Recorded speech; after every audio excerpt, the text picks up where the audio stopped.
Hello guys, it's me, Willie, the guy that owns this channel. I'm kind of bored, I'm kind of sick, but you know what I'm gonna do? First I'm gonna show you my cat, I guess. But anyways, I'm gonna talk about the care of Betta Splendens, as I'm sure no one has ever done that before. Isn't that right, Sbeve?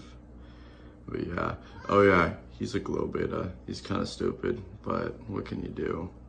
He's pretty healthy, I guess, at least for a beta fish. This is his tank. I'll just go over it a bit. It's a 6-gallon with a sponge filter, and then it has mothballs. It has a kimchi pot, because why not? There's a bunch of algae, because I just let algae grow, since it's not bad for the fish actually. It's only reason you would get rid of it is for like aesthetic or because it's killing other plants. It has a bunch of floaters, which can be seen from the top, mostly duckweed with a few like red root floaters there now and then. It has this thing, that thing, and then it has Java fern in the back. Also, it has some nice decorations. Sbeve's about, I want to say 2 years now, so he's getting pretty old, or maybe a little less than 2 years. But so can I help you? Just what there would be a cat in the background. You just have to live with it. She wants attention, and I can't do anything about that. But yeah, I keep his tank at 78 degrees. That's optimal, pretty much. And you know what? I'm just gonna go over the life of a little fish and like what you need to do to take care of them. So for Betta Splendens, you're gonna want at least a 5-gallon tank, because they need space to move around. I have them in a 6-gallon, but 5 to 10 gallons is optimal for a single one. For food, I feed him once every day, and that's good for an adult one. For babies, you might want to feed it a bit more frequently, but really you'll be fine. And then as for water temperature, between 78 to 80 degrees is optimal for betta fish. There are tropical fish from Thailand, so you're gonna want to keep them warm. As for flow, you want to have just a low flow, like bubbles, like a sponge filter works honestly the best, or you can get like a really low flow filter. But honestly, bettas are one of the few fish you might not even need a filter for. If you have a lot of live plants, like maybe a bit more than this, but if you have a lot of live plants, you could probably get away with no filter at all. As for feeding, you can feed them pellets, live, small insects, dried food. You can feed them pretty much anything that you can feed a regular fish, as long as they can fit in their mouth, they can eat it. For tank mates, I have him with some ghost shrimp and a blue mystery snail.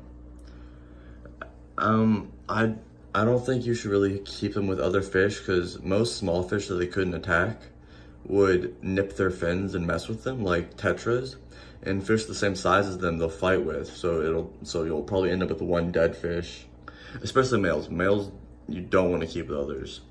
And then as for any fish bigger than them, fish bigger than them will probably eat them. So there's that. For females, I have other female fish, but I wouldn't recommend betta sororities when it comes to Betta Splendens, because those don't work very well half the time. I mean, you can do them, and for some fish they might work well, but it's just kind of risky. So for your first fish, I would just stick to keep them alone, maybe get them a snail or shrimp.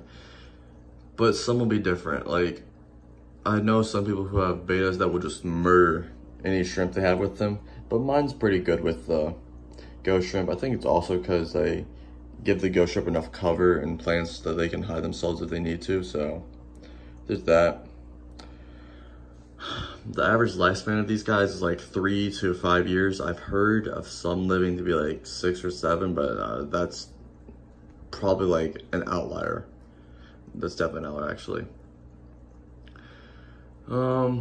If you're gonna get a fish, I wouldn't recommend a glow beta, honestly. It's kind of subpar beta wise.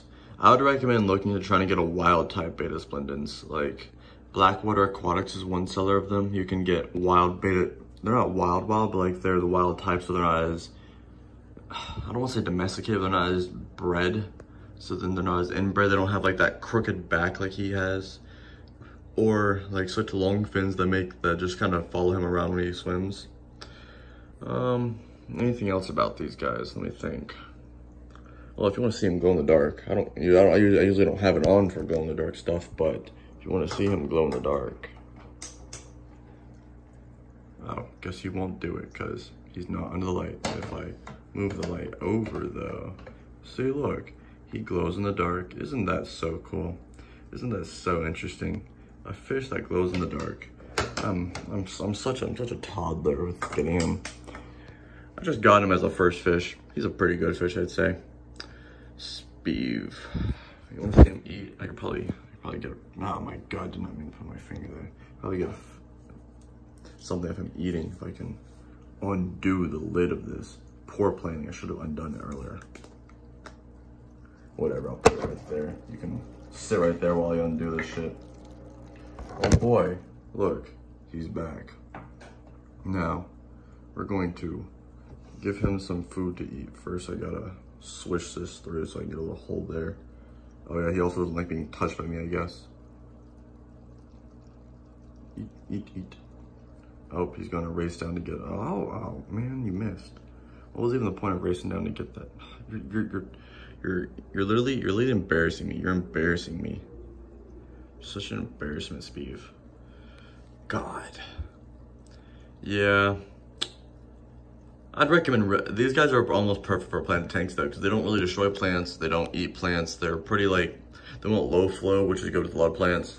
I would highly recommend making them a plant to tank as your first like tank thing, and since it's not a large tank or tank demand, you can really just get a nice small 5-gallon like cube. If you want this exact one, this is the 6-gallon cube that Petco sells.